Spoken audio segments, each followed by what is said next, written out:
Jadi masalah terangkat atau tidaknya kita pada waktu Tuhan Yesus datang kedua kalinya, sebenarnya kita pun tahu. Sama seperti ujian, kita tahu lulus atau tidaknya berdasarkan jawaban yang kita berikan. Demikian juga mengenai kehidupan kita terangkat atau tidaknya. Kita tahu dari apa? Dari kehidupan kita tiap-tiap hari. Apa yang kita pikirkan, apa yang kita ucapkan, bagaimana kehidupan kita, kita pun tahu. Nah gini teman-teman, mengenai kekekalan ini kita harus serius.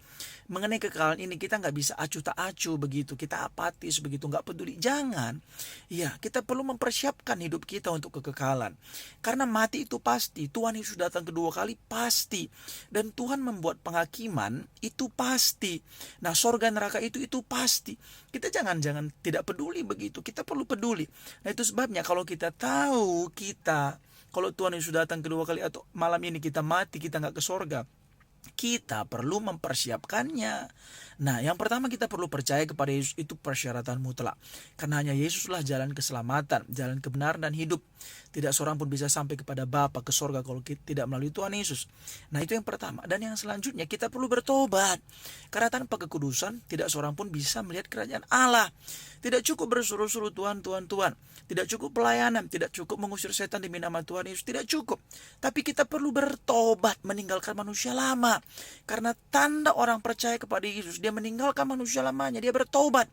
Tuhan melihat kedalaman isi hati kita.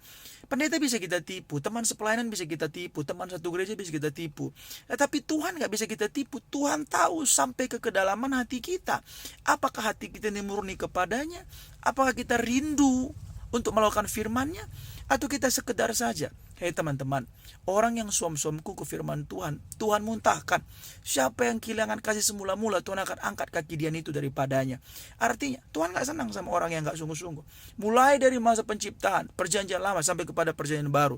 Hukumnya cuma apa? Kasih Tuhan Allah dengan segenap hatimu. Dan terlihat dari apa? Bagaimana kita mengasihi sama kita. Makanya kita perlu cek hati kita dan kita perbaiki sedemikian rupa. Supaya kalau Tuhan datang kedua kalinya, kita terangkat.